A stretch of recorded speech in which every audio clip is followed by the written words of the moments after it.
वैसे तो उन लोगों को ये नहीं पता था कि आरआर एंटरटेनमेंट टीना का सपोर्ट क्यों कर रही है, लेकिन फिर भी वो लोग एक इंटरनेशनल कंपनी के सीईओ, एंटरटेनमेंट इंडस्ट्री के किंग को नाराज नहीं कर सकते थे। रितिका को भी समझ नहीं आ रहा था कि अचानक से ऐसा क्यों हो रहा है कि उनका प्लान काफी अच्छे से काम कर रहा है, और वो ये जानने के लिए काफी ज्यादा एक्साइटेड भी थी।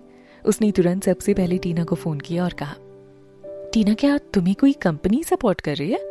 तुमने मुझे इस बारे में कुछ क्यों नहीं बताया? रितिका ने शिकायत करते हुए कहा। उस वक्त टीना और रणविजय साथ ही थे। टीना ने रणविजय की तरफ देखते हुए कहा, हाँ कोई ऐसा है तो जो मेरी मदद कर रहा है, लेकिन मैं तुम्हें अभी इस बारे में कुछ नहीं बता सकती। जब सही टाइम आएगा तो मैं तुम्हें बता दूंगी। अच्छा ठीक है, फिर हम लोग इस बारे में बाद में बात करेंगे। पर अब हम लोगों ने प्रणय को काफी ज्यादा परेशान कर दिया है और अभी के लिए इतना ही बहुत है। मुझे तो बहुत ज्यादा खुशी हो रही है। रितिका को लग रहा था कि टीना ने शायद अपने घर वालों से मदद ली होगी। वो तो अपने सपने में भी नहीं सोच सकती थी कि टीना ने एंटरटेनमेंट इंडस्ट्री के किंग रणविजय से शादी कर ली होगी। सड़क की तरफ देखते हुए रणविजय ने पूछा, क्या अब तुम इस मौके का फायदा उठाकर पीजी ग्रुप को छोड़ दोगे? नहीं, मैं इतनी जल्दी उन्हें छोड़ना नहीं चाहती। अगर मैंने पीजी ग्रुप छोड़ दिया तो मैं अपने साथ हुए सारे बुरे कामों का बदला कैसे लूंगी? मैं अभी उन्हें और भी ज्यादा बर्बाद करना चाहती हूँ। मैंने पहले ही डिसाइड कर लिया है कि मैं फिर से मॉडलिंग इंडस्ट्री में जाने वाली हूँ। मगर बुरी बात तो यह है कि अब मेरी पॉपुलैरिटी वो नहीं रही जो 3 साल पहले हुआ करती थी, और इसीलिए मैं पीजी ग्रुप को इस्तेमाल करने वाली हूँ। इस वक्त तुम बहुत ज्यादा गुस्से में हो, इसीलिए ऐसा बोल रही हो। कुछ दिन बाद जब तुम्हारा गुस्सा शांत हो जाएगा तो तुम इतनी परेशान नहीं रहोगी, रणविजय ने कहा। अगर मैं एक बार कोई फैसला ले लूं ना तो फिर मैं उस पर पछताती भी नहीं हूँ, इसलिए मैं इतनी जल्दी हार भी नहीं मानती हूँ। टीना अपने फैसले पर पूरी तरह से अड़ी हुई थी।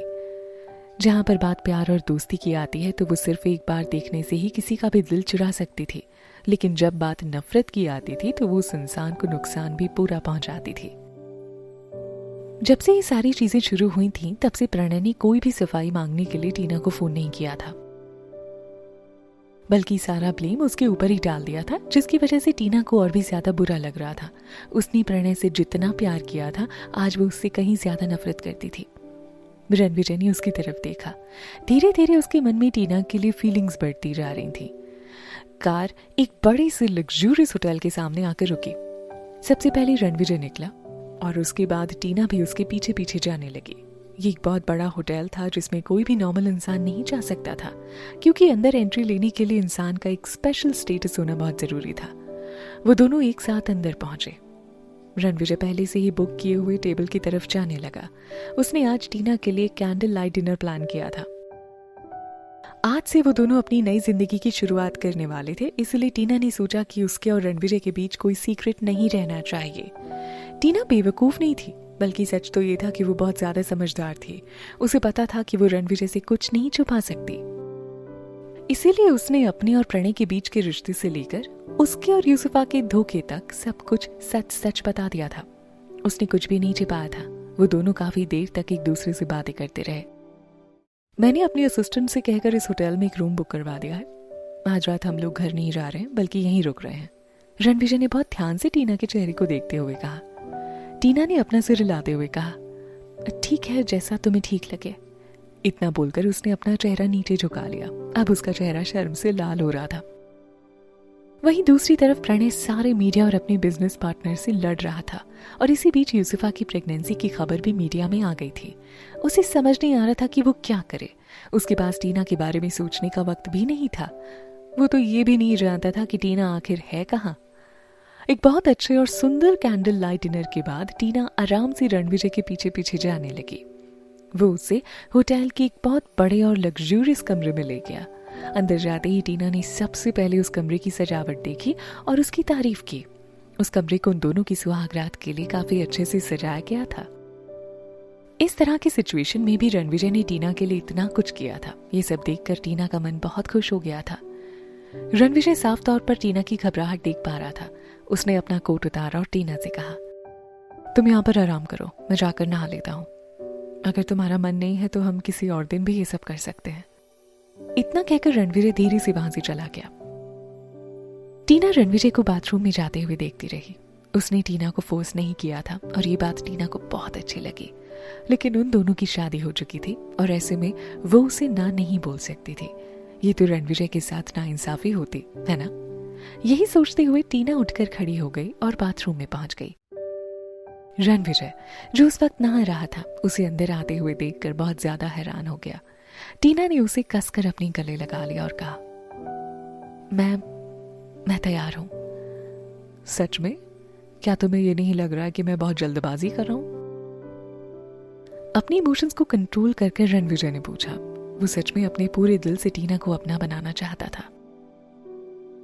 इस वक्त उसकी वो प्यारी स्माइल हिमालय पर पड़ती हुई बर्फ की तरह लग रही थी। वो स्माइल टीना को अपनी तरफ अट्रैक्ट कर रही थी। मैं अपना फैसला नहीं बदलने वाली मिस्टर। उसने प्यार से रणविजय की चेस्ट पर अपना सर रख दिया। उसका जवाब सुनने के बाद रणविजय धीरे धीरे उसकी तरफ आगे बढ़ने लगा। उसने धीरे से अपना हाथ उठाया और उसकी कमर पर रख दिया। अपनी दूसरे हाथ से उसने टीना की फीकी साड़ी उतार दी और उसके बाद उसके होठों पर अपने होठ रख दिए। टीना का माइंड भी उसके साथ इन्वॉल्व हो गया। उसने पहले कभी इस तरह की किस नहीं की थी। वो धीरे धीरे अपना कंट्रोल खोती जा रही थी। उसने शावर के नीचे रणविजय के चेहरे को देखा। वो रणविजय को काफी पसंद करने लगी थी। उसके हैंडसम चेहरे को देखकर टीना अपने आप को भी भूल गई थी। उसके कान पर एक तिल था जो किसी डायमंड की तरह लग रहा था। उसने उसके चेहरे के लुक को नोटिस किया, जिसे देखकर ऐसा लग रहा था जैसे वो टीना को खा ही जाएगा। बेशक वो बहुत जल्दी उसे अपने लिए पागल बना सकता था, लेकिन फिर भी रणविजय इतनी जल्दी कुछ नहीं करना चाहता था। उसने टीना की बॉडी पर प्यार से टॉवल लपेटा और उसे अपनी गोद में उठाकर बाहर ले आया। उसके बाद उसने टीना को सुंदर से बेड पर लिटा दिया। वो हर तरह से आज रात के लिए तैयार था, मगर थोड़ी देर बाद टीना दर्द से बुरी तरह तड़पने लगी। उसकी हालत देखकर रणविजय तुरंत बेड से नीचे उतर गया। उसे लगा था कि एंटरटेनमेंट इंडस्ट्री और प्रणय के साथ रिलेशनशिप में होने की वजह से टीना को इन सब चीजों की आदत होगी, मगर अब उसकी दर्द भरी आवाजें सुनकर वो समझ गया था कि टीना के लिए सब कुछ एकदम नया था। क्या हुआ रणविजय? टीना ने अपना सिर उठाकर धीरे से उससे पूछा। वो काफी ज्यादा शर्मा रही थी। रणविजय ने जवाब दिया, हम अगली बार ये सब करेंगे। रणविजय काफी गिल्टी फील कर रहा था कि उसने टीना को गलत समझा। क्या तुम्हें मैं अच्छी नहीं लगी? क्या तुम्हें मेरे साथ सेटिस्फैक्शन महसूस नहीं हो रहा? मैं सोच रही थी तुम्हें सही लग रहा होगा, टीना ने पूछा। नहीं टीना, ऐसी बात नहीं है। अगर मैं और आगे बढ़ा तो तुम्हें दर्द होगा, इवन ब्लीडिंग भी हो सकती है।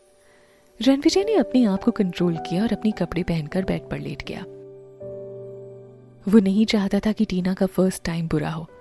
तुमने मुझे पहले क्यों नहीं बताया कि तुम्हें इन सब चीजों का एक्सपीरियंस नहीं है? इसमें मैं तुम्हें क्या बताती, मुझे लगा कि तुम्हें ये खुद पता चल जाएगा।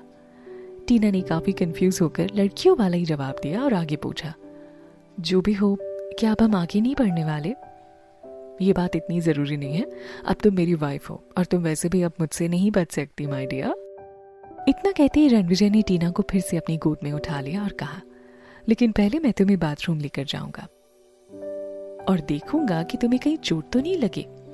उसे इस तरह से परेशान होते देख टीना ने कहा, तुम वैसे बिल्कुल भी नहीं हो जैसा लोग तुम्हें समझते हैं रणविजय। और फिर वो जोर से हंसने लगी। और तुम मेरे बारे में क्या सोचती थी? रणविजय ने उसे बाथटब में बिठा दिया और टैप ऑन कर दिया। मैं समझती थी कि तुम किसी डिक्टेटर की तरह हो। तुमने पूरी एंटरटेनमेंट इंडस्ट्री को अपने कंट्रोल में किया हुआ है और तुम किसी दूसरे इंसान की फीलिंग्स के बारे में भी नहीं सोचते हो। ठीक है, अब से मैं सबके साथ ऐसे ही रहूंगा, मगर तुम्हारी बात अलग है। तुम मेरी वाइफ हो और मेरा यकीन मानो, मैं हमेशा तुम्हारे साथ प्यार से पेश आऊंगा। मैं हमेशा तुम्हारा ख्याल रखूंगा और तुम्हारे सामने अपना असली चेहरा ही दिखाऊंगा। सच में थैंक यू रणविजय।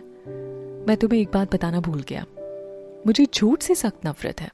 अगर तुमने किसी दिन मेरा भरोसा तोड़ दिया तो मैं तुम्हें माफ नहीं कर पाऊंगा। टीना बाथटब में बैठी हुई थी। उन दोनों की नाक एक दूसरे से टच हो रही थी। हाँ, मैं भी कुछ ऐसी हूं। हम दोनों के बीच काफी सारी चीजें मिलती हैं, टीना ने हंसकर कहा। अपनी पहली रात पर बेशक उन दोनों के बीच फिजिकल रिलेशन नहीं बन पाए थे, मगर उनके दिल और आत्मा जैसे आज एक दूसरे के काफी करीब आ गए थे। अगली सुबह सूरज की किरण किसी फूल की तरह उसके चेहरे पर आकर रुक गई। उसने धीरे से अपनी आंखें खोली, मगर उसके पास कोई भी नहीं था। ये देखकर टीना बहुत हैरान हो गई। उसे लगा था कि रणविजय पहले ही वहां से चला गया है, मगर वो कमरे के बाहर हॉल में उसका इंतजार कर रहा था और कुछ डॉक्यूमेंट्स पढ़ रहा था। जब रणविजय ने देखा कि टीना उठकर उसके पास ही आ रही है तो उसने कहा, मैंने तुम्हारे लिए बाथरूम में एक नई ड्रेस तैयार करके रख दी है, हम आज इस जगह से वापस जा रहे हैं, तुम जाओ और जाकर तैयार हो जाओ। टीना ये सुनकर बाथरूम की तरफ जाने लगी, पर तभी अचानक उसका फोन बजने लगा। उसने फोन उठाकर देखा तो प्रणय का कॉल था। रणविजय की तरफ देखते हुए उसने वो कॉल रिसीव कर लिया।